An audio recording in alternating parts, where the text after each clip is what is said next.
Hello दोस्तों, नमस्कार, जय हिंद। मैं Nitish, YouTube channel math with Nitish में आप लोगों को स्वागत करता हूँ। 2 क्लास में जो भी पढ़े थे थोड़ा सा उसको रिवाइज करते हैं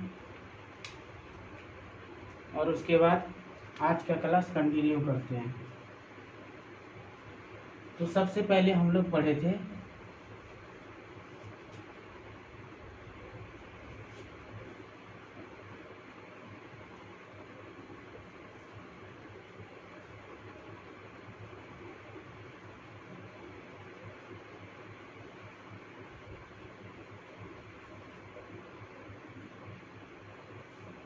कोऑर्डिनेट ज्योमेट्री। कोऑर्डिनेट ज्योमेट्री इसको हिंदी में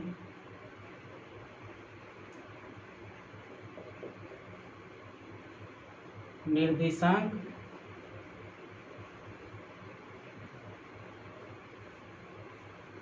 ज्यामिति कहते हैं। निर्देशांक ज्यामिति कहते हैं। इसमें सबसे हम लोग पहले डिस्टेंस फार्मूला पढ़े थे। डिस्टेंस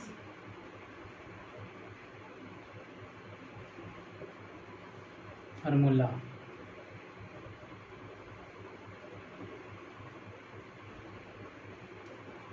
दूरी सूत्र। दूरी सूत्र under root x2 minus x1 के whole square plus y2 minus y1 के होल स्क्वायर। कोई बिंदु a और b दिया हुआ रहेगा। a और b इसको x1 और y1 का निर्देशांक दिया हुआ रहेगा, इसको x2 और y2 का निर्देशांक दिया हुआ रहेगा। और इस बिंदु a और b के बीच की दूरी ज्ञात करना हो, तो बिंदु a और b के बीच की दूरी ज्ञात करना हो तो इस फार्मूला का यूज करते हैं। इस फार्मूला का यूज करते हैं। और इसके बाद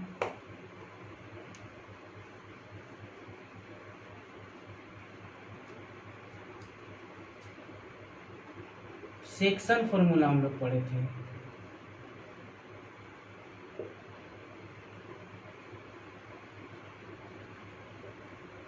सेक्शन फार्मूला विभाजन सूत्र।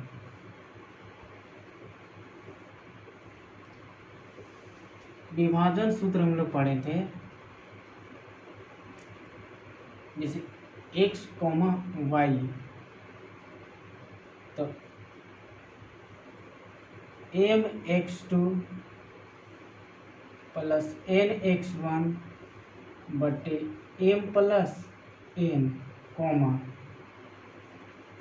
my2 प्लस ny1 बटे m प्लस n।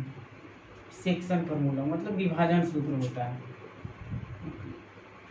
कोई रेखाखंड ए बी कोई एक रेखाखंड है, ए बी कोई एक रेखाखंड है और ए और बी रेखाखंड पर कहीं पे बिंदु सी काटता है, उसको m बटे m अनुपात n में विभाजित करता है, तो इसको x और y, x, y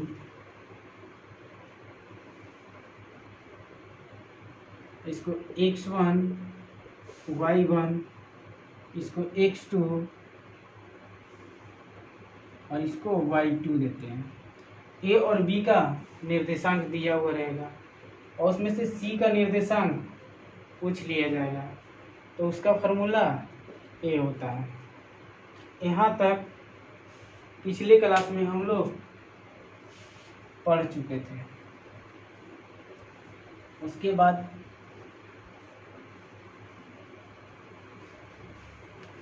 आज का क्लास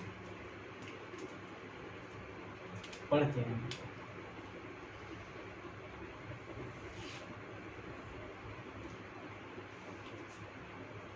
कोई एक ग्राफ है, इसको एक्स एक्सिस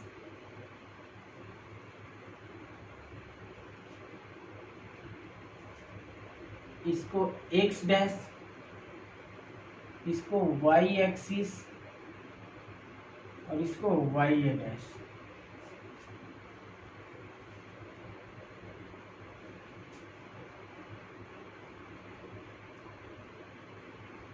कोई बिंदु x पर काटता है, x एक्सिस पर कोई रेखा इस बिंदु पर काटता है,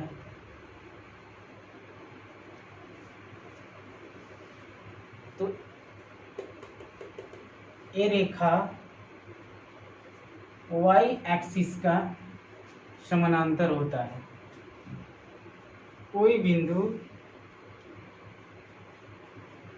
x एक्सिस पर काटता है, कोई रेखा x एक्सिस पे काटता है, तो वह रेखा y एक्सिस का पैरेलल होता है, मतलब समानांतर होता है। 1 2 3, यहाँ से इसको 1 2 और यहाँ पे 3 यूनिट पे काटता है। कितने यूनिट पे? 3 यूनिट पे काटता है। तो इसको x बराबर 3, तो x इधर प्लस इधर आएगा तो माइनस बराबर 0। इसको समीकरण में इस तरह से लिखते हैं, x माइनस 3 बराबर 0 होगा। मतलब कि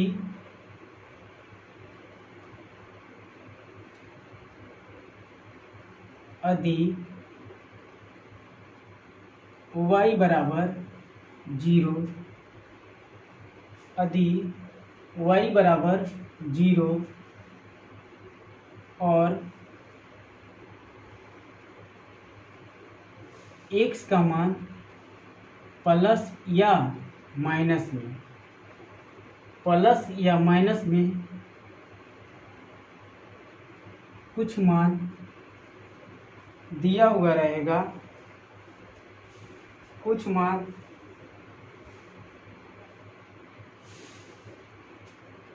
दिया हुआ है, तो यह y एक्सिस का समांतर होता है, या y एक्सिस का समांतर होता है। यदि y का मान 0, यदि y का मान 0 और x बराबर प्लस में या माइनस में मान हो, तो y एक्सिस का समानांतर होता है। तो यह रेखा y एक्सिस का समानांतर होता है।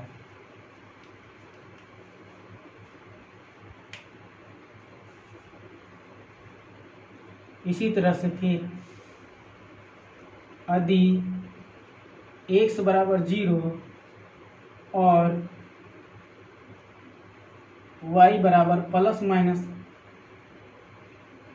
y बराबर प्लस में या माइनस में मान दिया हुआ है हो, तो x एक्सिस का, तो x एक्सिस का समांतर होता है, तो x एक्सिस का समानांतर होता है। मतलब जैसे कोई एक ग्राफ दिया हुआ है, उसमें एक्स एक्सिस पे कोई एक रेखा काटता है, तो वह रेखा वाई एक्सिस का समानांतर होता है। तो वह रेखा वाई एक्सिस का समानांतर होता है। उसी तरह से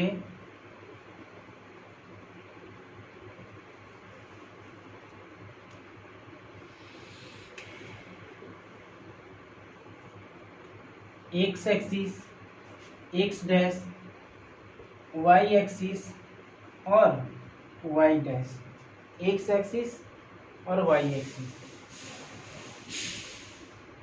अगर कोई रेखा वाई एक्सिस को,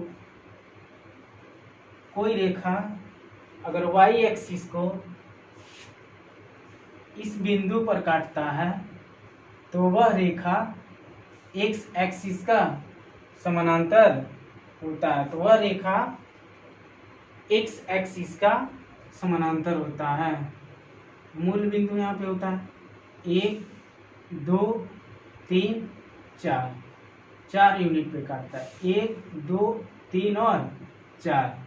तो इसको y बराबर 4, तो y -4 बराबर, इसका समीकरण इस तरह से लिखा जाता है।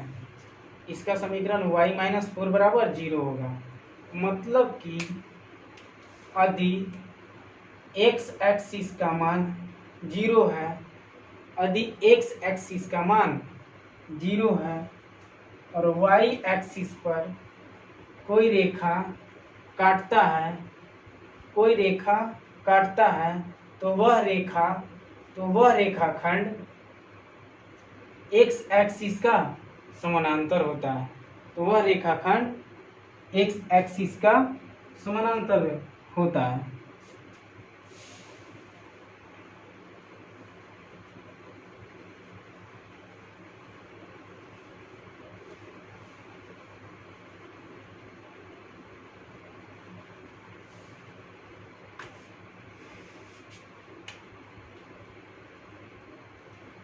जैसे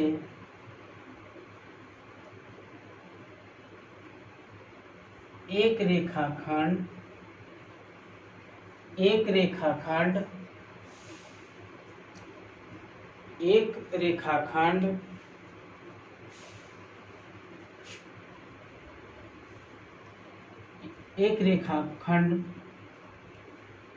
3x + 2y बराबर 6 है। 3x + 2y बराबर 6 हो तो इसका ग्राफ बनाएं। तो इसका ग्राफ बनाएं, मतलब 3x + 2y बराबर x का समीकरण दिया हुआ हो, कोई एक रेखाखंड का समीकरण 3x + 2y बराबर 6 हो तो इसका ग्राफ बनाएं। तो पहले x axis, y axis, x dash और ये y डैश होता है। यहाँ पे मूल बिंदु होता है। क्या होता है? मूल बिंदु। यहाँ पे क्या दिया हुआ है? 3x + 2y बराबर 6 दिया हुआ है, समीकरण दिया हुआ है। क्या दिया हुआ है? समीकरण दिया हुआ है। तो किस बिंदु पे काटता है? तो y एक्सिस पे किस बिंदु पे काटता है और x एक्सिस पे किस बिंदु पे काटता है, उसी का ग्राफ बनाना है। क्या बनाना है? ग्राफ बनाना है।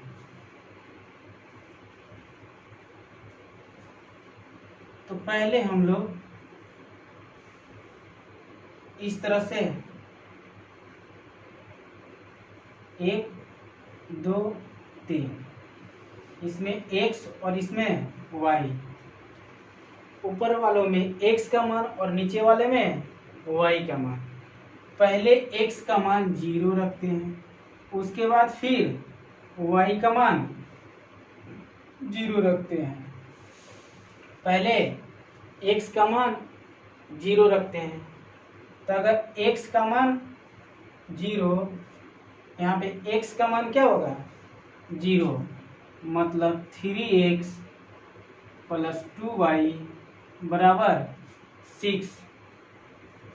तो x का मान 0, तो x बराबर 0 मतलब 3 गुने 0 प्लस 2y बराबर 6। 3 गुने 0, 0 कोई भी संख्या से गुना होता है तो वह सारे संख्या को 0 बना देता है। तो 2y बराबर 6, तो 2y बराबर क्या हो जाएगा 6। 3 दूनी 6, मतलब y बराबर 3 आ गया। क्या आ गया y बराबर 3। अगर x का मान 0 तो y का मान कितना आएगा 3। अगर x का मान 0 तो y का मान 3, मतलब कि यहाँ पे 0 1 2 3, 0 1 2 3, 1 2 3, 3 यूनिट पे क्या करता है काटता है। उसी तरह से अगर y का मान 0 रखने पर, y का मान 0 रखने पर, अगर y का मान क्या रखते हैं 0 रखते हैं, तो y का मान 0 रखने पर तो 3x प्लस 2, y का मान कितना 0 बराबर 6, तो 3x 2 गुने 0 0 बराबर 6, 3x बराबर 6, 3 दूनी 6, x बराबर कितना आ गया 2, x बराबर 2। अगर y का मान 0 रखने पे x का मान कितना आता है 2 आता है। कितना आता है 2 आता है। तो x का मान कहाँ पे काटेगा 1 2, इस बिंदु पे, यहाँ पे 1 यहाँ पे 2। तो इसको अगर यहाँ से इसको इससे मिला देते हैं, थोड़ा सा आगे बढ़ा देते हैं, इसको भी थोड़ा सा आगे बढ़ा देते हैं, तो इस समीकरण से इस तरह से ग्राफ बनेगा। यहाँ पे 3 यूनिट है, तो इस बिंदु पे x का मान 0 है, y एक्सिस पे x का मान 0 है, यहाँ पे 3 यूनिट है, तो 0,3 होता है, 0,3 होगा, क्योंकि x का मान पहले लिखा जाता है और x एक्सिस पे y का मान 0, यहाँ पे 2,0 होगा, यहाँ पे 2,0 होगा। क्या होगा 2,0 होगा। अगर थोड़ा सा एक बिंदु और अगर हमको बढ़ाना है, बोलेगा एक बिंदु और बढ़ाना है, तो यहाँ पे x का मान कुछ और रख लेते हैं। x का मान कुछ वैसा मान रखते हैं कि घटाने पे सम संख्या आते हैं। अगर विषम संख्या को सम संख्या से गुना करते हैं तो सम संख्या आता है, विषम संख्या को सम संख्या से गुना करते हैं तो सम संख्या आता है, और सम संख्या में सम संख्या अगर घटाते हैं तो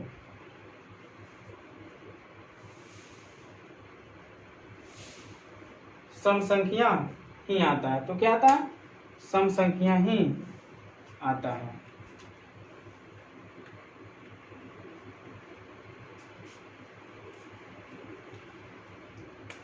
अगर x का मान 4 रखते हैं, अगर x का मान 4 रखते हैं तो 3 गुना 4 प्लस 2y बराबर 6, 4 तिया 12 प्लस 2y बराबर 6, 2y बराबर 6। अब इधर प्लस में बराबर होकर उधर जाएगा तो माइनस में 6 माइनस 12। अगर छोटा में से बड़ा घटता है तो मान माइनस में आता है। 6 में से 12 घटाएंगे तो -6 आएगा। इसको इससे काट दीजिए तो y बराबर -3, y बराबर -3। अगर x का मान 4 रखने पे y का मान 3 आता है तो x का मान कितना आएगा 4, तो 2 3 4 मतलब यहाँ थोड़ा सा इसको, और इधर कितना पे -3। तो पॉजिटिव का मान y एक्सिस पे, पॉजिटिव का मान ऊपर और नेगेटिव का मान नीचे, और x एक्सिस पे पॉजिटिव का मान उस साइड और नेगेटिव का मान इस साइड। y एक्सिस पे पॉजिटिव का मान ऊपर और नेगेटिव का मान नीचे आएगा। तो -3 है नेगेटिव में, तो नेगेटिव का मान कितना आएगा नीचे आएगा 1 2 3 यहाँ पे आएगा। इसको यहाँ पे और इसको यहाँ पे, इस बिंदु पे काटेगा। किस बिंदु पे? इस बिंदु पे। इस बिंदु पे क्या होगा यहाँ पे 4, यहाँ पे -3 तो यहाँ पे 4 -3 हो जाएगा। 4 -3 हो जाएगा। क्या हो जाएगा 4 -3।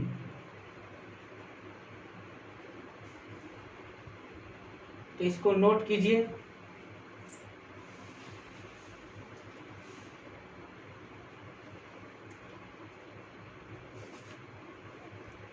आगे बढ़ते हैं।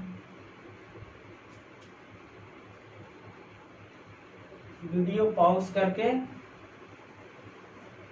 आप लोग नोट कर सकते हैं।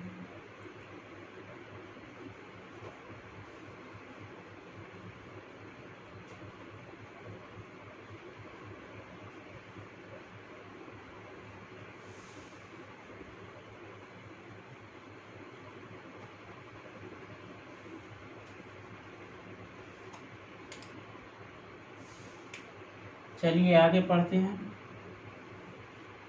x axis, y axis, x dash और y डैश, x डैश और y dash. 3x plus 2y बराबर 6। कोई एक समीकरण दे दिया, कोई समीकरण दे दिया और समीकरण दे दिया, और इस समीकरण से बनने वाले त्रिभुज का क्षेत्रफल ज्ञात करें। इस समीकरण से बनने वाले त्रिभुज का क्षेत्रफल ज्ञात करें। अगर x बराबर 0 का मान रखते हैं, x बराबर 0 तो 3 गुने 0 प्लस 2y बराबर 6 हो जाएगा। 3 गुने 0 0 हो जाएगा, तो इधर 2y बराबर 6, 3 दूनी 6, y बराबर कितना आएगा 3 आएगा। y बराबर 3 आएगा। मतलब कि यहाँ पे मूल बिंदु 0 1 2 3 यहाँ पे आएगा 3 आएगा। अगर फिर y का मान 0 रखने पे, पे 3x प्लस 2 गुने 0 बराबर 6, तो 3x बराबर 6, 3 दूनी 6, तो x बराबर कितना आ गया 2, x बराबर 2। तो 1 2 1 और 2, एक बिंदु यहाँ और एक बिंदु यहाँ। इस बिंदु के अगर इसको मिला देते हैं इससे, तो एक ट्रायंगल का निर्माण होता है। क्या चीज का निर्माण होता है? एक ट्रायंगल का निर्माण होता है। और एक कैसा ट्रायंगल है? ये समकोण त्रिभुज बनता है। कैसा त्रिभुज बनता है? एक समकोण त्रिभुज। इसको O मान लेते हैं, इसको A और इसको B, इसको B मानते हैं। क्या मानते हैं? B। कैसा ट्रायंगल है? तो समकोण त्रिभुज ट्रायंगल है। कैसा त्रिभुज है? समकोण त्रिभुज ट्रायंगल। त्रिभुज का क्षेत्रफल क्या होता है? त्रिभुज का क्षेत्रफल,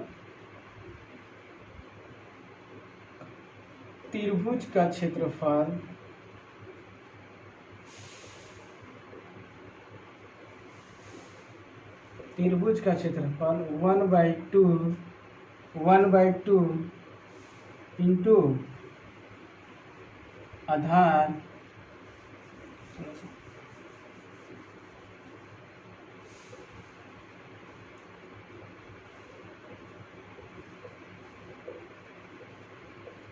त्रिभुज का क्षेत्रफल बराबर 1/2 इंटू आधार गुने ऊंचाई, आधार गुने ऊंचाई। तो इस त्रिभुज में ऊंचाई का काम ई कर रहा है और आधार का काम ई कर रहा है। कैसा त्रिभुज है? तो समकोण त्रिभुज। समकोण त्रिभुज का भी क्षेत्रफल, कोई भी त्रिभुज हो जिसका ऊंचाई और आधार दिया हुआ है, उसका क्षेत्रफल 1/2 इंटू आधार गुने ऊंचाई होता है। उसी तरह से समकोण त्रिभुज दिया हुआ है। समकोण त्रिभुज AOB का क्षेत्रफल, AOB का क्षेत्रफल तो 1/2 इंटू आधार। यहाँ से यहाँ तक की दूरी कितना है? यहाँ से यहाँ तक की दूरी 2 और यहाँ से यहाँ तक की दूरी 3। तो इसका लंबाई भी दिया हुआ है, ऊंचाई भी दिया हुआ है और आधार भी दिया हुआ है। ऊंचाई भी दिया हुआ है, आधार भी दिया हुआ है। तो ऊंचाई कितना है? 3 और आधार कितना है? 2। तो आधार गुने ऊंचाई, तो आधार 2 और ऊंचाई 3।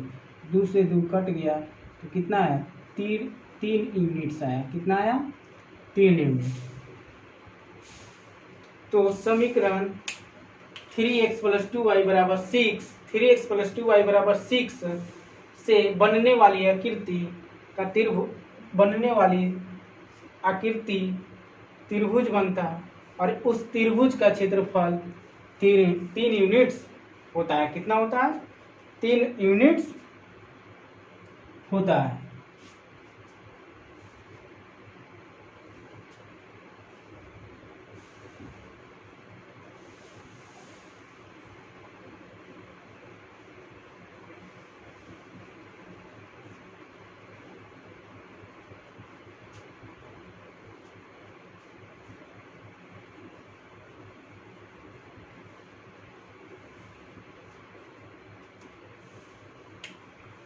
अगर कोई बिंदु 3 को बिंदु दे दिया, क्या दे दिया?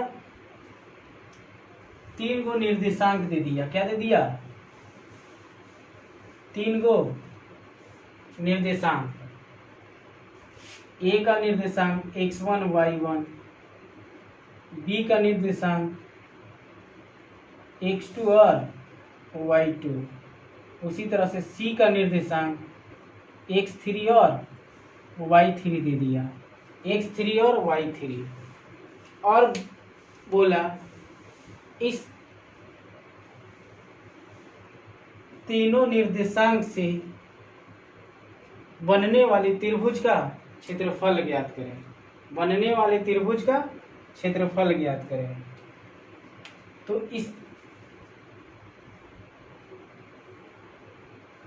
इसको इस तरह से पहले त्रिभुज बनाते हैं। इसको A, इसको B और इसको C। यहाँ पे x1 और y1 दिया हुआ है। C बराबर कितना दिया हुआ है? x3 और y3 दिया हुआ है। x3 और y3 और B बराबर x2 और y2 दिया हुआ है। कोई त्रिभुज के तीनों शीर्षों का निर्देशांक दे दिया और इस त्रिभुज का क्षेत्रफल ज्ञात करना है। इस त्रिभुज का क्षेत्रफल ज्ञात करना है। इस त्रिभुज का ऊंचाई नहीं दिया हुआ है। इस त्रिभुज का ऊंचाई नहीं दिया हुआ है। तो पहले ऐसा अगर निर्देशांक त्रिभुज के तीनों शीर्षों का निर्देशांक अगर दे दिया और उस त्रिभुज का क्षेत्रफल ज्ञात करना है तो उसका फॉर्मूला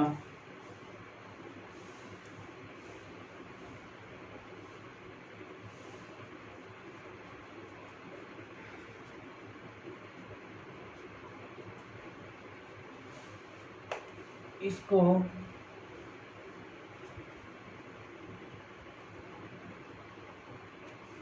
यहाँ पे लिखते हैं।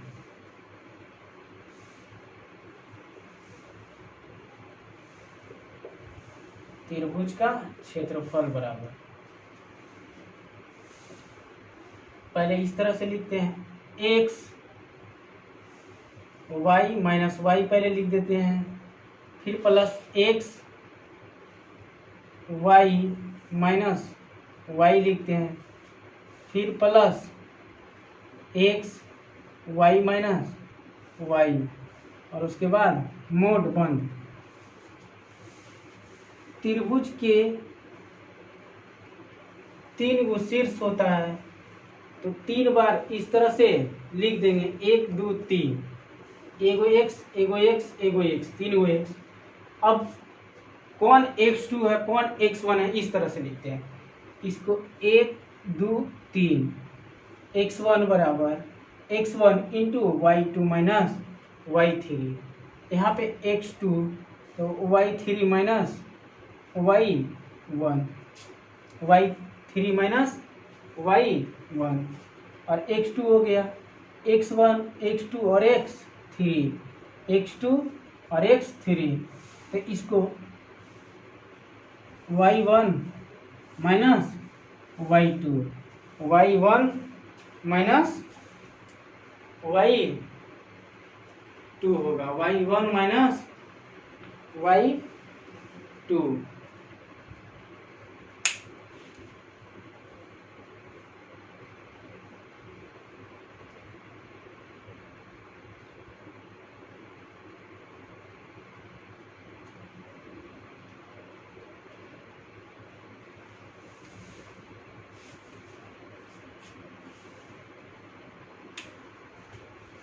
यहाँ पे हाफ होगा,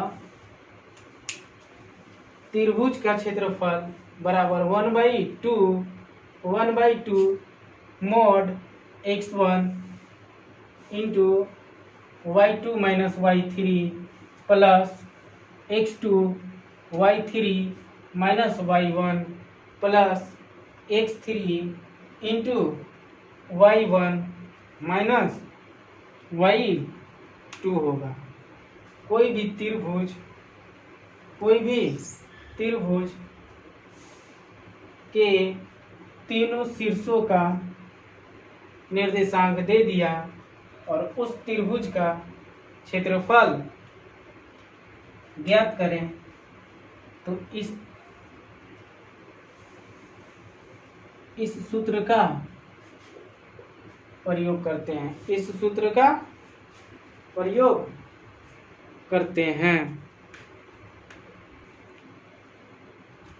तो चलिए इस क्वेश्चन को बनाते हैं।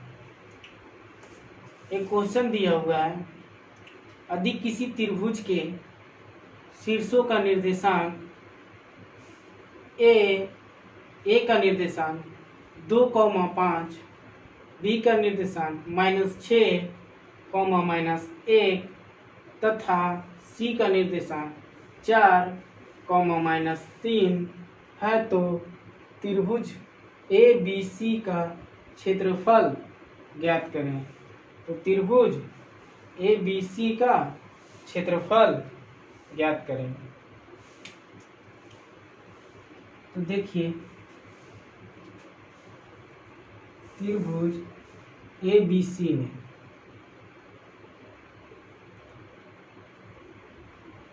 ए का 2,3 दिया हुआ है, बी का -6, -1 दिया हुआ है, उसी तरह से सी का 4, -3 दिया हुआ है।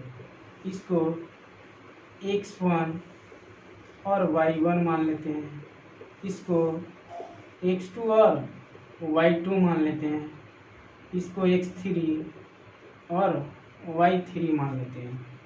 और त्रिभुज ABC का क्षेत्रफल बराबर हाफ मॉड x लिखते हैं, y minus y plus x, x1 लिखते हैं, फिर x2 लिखते हैं, वाई माइनस वाई, उसी तरह से फिर plus x3 y minus y होगा mod 1। अब x1 1 2 3 2 3 1 3 1 2 3 1 2। त्रिभुज ABC का क्षेत्रफल half mod x1 into y1 minus y2 minus y3 plus x2 into y3 minus y1 plus x3 into y1 minus y2 और उसके बाद मॉड 1। याद करने का तरीका, x पहले लिखते हैं उसमें गुना करते हैं y1 minus y3, y minus y गुना करते हैं, फिर x2 उसमें y माइनस y गुना करते हैं, मतलब 131 231 123 231 और 312 123 231 312। चलिए इस त्रिभुज का क्षेत्रफल ज्ञात करते हैं। तो 1/2 x2 x1, तो x1 का मान कितना है 2, तो इसको 2 into y2 minus y3, y का मान इसमें है तो y2 माइनस 1 फिर माइनस y3 का मान -3, तो माइनस गुने माइनस प्लस में होता है। क्या होता है, अगर माइनस को माइनस से गुना करते हैं तो क्या चीज़ में हो जाता है, प्लस में। क्या चीज़ में हो जाता है, प्लस में। उसी तरह से यहाँ पे माइनस पहले से है और फिर माइनस, तो -3, तो माइनस गुने माइनस क्या हो जाएगा, प्लस हो जाएगा, +3 प्लस x2 का मान कितना है -6। अगर -6 है यहाँ पे और इससे अगर माइनस होगा तो यहाँ पे क्या हो जाएगा, -6 हो जाएगा, into y3 minus y1, y3 कितना है -3 है, y3 कितना -3 और फिर माइनस y1 कितना y1 3 है, कितना है 3 है, इसको ब्रैकेट 1 प्लस x3 का मान कितना है 4, x3 का मान 4। उसी तरह से y1 माइनस y1 का मान कितना है 3 और y2 का मान कितना है -1, तो y1 का मान 3 और फिर -1 है। अगर -1 माइनस से गुना होगा तो कुछ हो जाएगा, प्लस में हो जाएगा। क्या हो जाएगा, प्लस में हो जाएगा। क्या चीज़ में हो जाएगा, प्लस में हो जाएगा।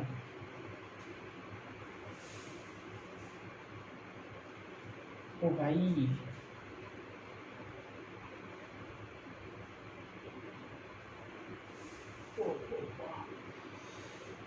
यहाँ पे 3 के जगह पे 5 होगा, 3 के जगह पे क्या होगा 5 होगा,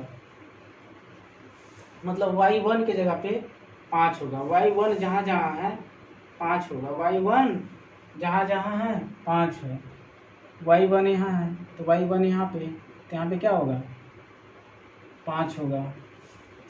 उसी तरह से y1 यहाँ है तो 3 के जगह पे क्या होगा 5 होगा।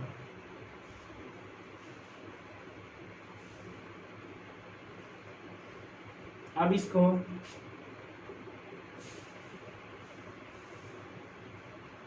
(1/2) मॉड, अच्छा माइनस प्लस माइनस, अब -1 में से +3 गया तो कितना बचेगा 2, और 2 इससे गुना होगा तो 2 दूनी 4 हो जाएगा। यहाँ पे कितना माइनस, अगर माइनस और माइनस माइनस क्या हो जाता है प्लस, लेकिन माइनस का ही आंसर आएगा। तो 5 3 8, तो -6 और गुने -8 प्लस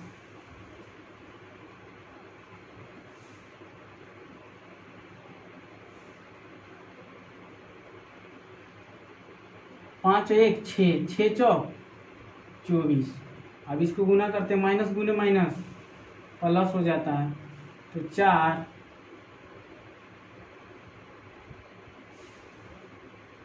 माइनस गुने माइनस प्लस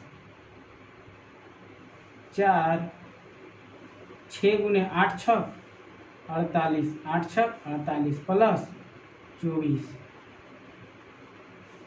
1/2, 4 और 8 4 12, 12 4 16 के छुआ हाथ में बचा 1, 4 और 2 छो, 1 बटिया 7, और मोट से खत्म होगा 76, 3 और 6 दूनी 12, मतलब त्रिभुज का क्षेत्रफल 36 यूनिट्स होगा। कितना होगा? त्रिभुज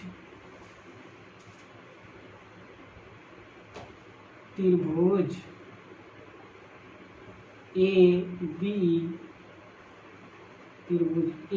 बी सी का क्षेत्रफल, त्रिभुज ए बी सी का क्षेत्रफल कितना होगा? 36 होगा। 3 दूनी 6 और 8 दूनी 16, 38 होगा। क्या होगा? 38 यूनिट्स होगा। 38 यूनिट्स होगा। तो चलिए आज का क्लास यहीं तक।